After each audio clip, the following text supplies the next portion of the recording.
दोस्तों नमस्ते प्रणाम। मैं हूँ सीमा मौर्य। अपने यूट्यूब चैनल पे सभी भाइयों बहनों का स्वागत करती हूँ और दोनों बहन मिलके आप लोग के बीच में एक विवाह गीत लेके आई हूँ। कैसा लगेगा आप लोग कमेंट बॉक्स में जरूर बताएं। और बहन का भी नया चैनल है संगीत बाई किरण, आप लोग भी जाइए इनके चैनल पे सपोर्ट करिए। और अभी नया है तो चलिए सुनाती हूँ, कैसा लगेगा कमेंट बॉक्स में जरूर बताएं। नदिया किनारे बाबा किसका बाजन बजे जी, नदिया किनारे बाबा किसका बाजन बजे जी, नदिया किनारे बेटी तोरा बाजन बजे जी, नदिया किनारे बेटी तोरा बाजन बजे जी, आई है बाराती लोग तुझको लुट ले जई है जी, आई है बाराती लोग तुझको लुट ले जई है जी, सोनमा का पिजड़ा बनौता मोरे बाबा जी, उही में लेता छिपाई मोरे बाबा जी, उही में लेता छुपाई मोरे बाबा जी, उहाँ का लोग बेटी चतुरा चलाका जी, उहाँ का लोग बेटी चतुरा चलाका जी, पिजड़ा सहित बेटी तुझको लूट ले जइए जी, पिजड़ा सहित बेटी तुझको लूट ले जइए जी, नदिया किनारे चाचा किसका बाजन बजै जी,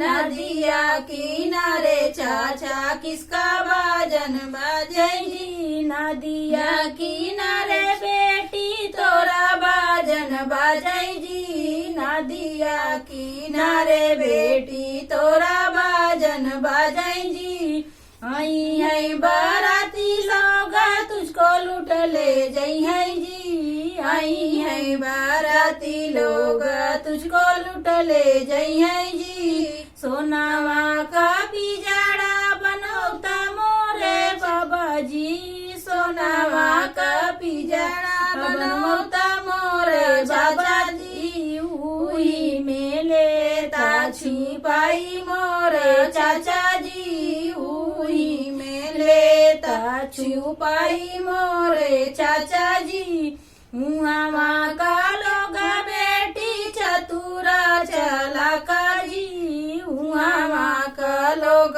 बेटी चतुरा चलाका जी, पिजड़ा सहित बेटी तुझको लूट ले जाई जी, उहाँ का लोग बेटी चतुरा चलाका जी, पिजड़ा सहित बेटी तुझको लूट ले जाए जी, नदिया किनारे भैया किसका बाजन बजै जी, नदिया किनारे भैया किसका बाजन बजै जी, नदिया किनारे बहिना तोरा बाजन बजै जी, नदिया किनारे बहिना तोरा बाजन बजै जी, आई है बाराती लोग तुझको लूट ले जई है जी, आई है बाराती लोग तुझको लूट ले जई है जी, सोनावा का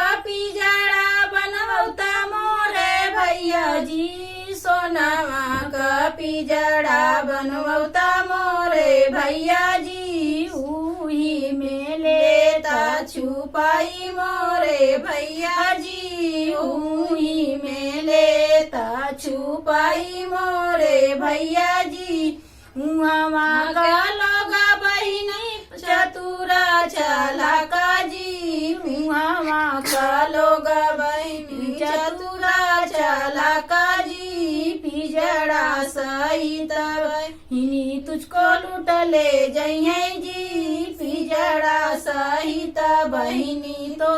तुझको लूट ले जइए जी, नदिया किनारे बाबा किसका बाजन बजै जी,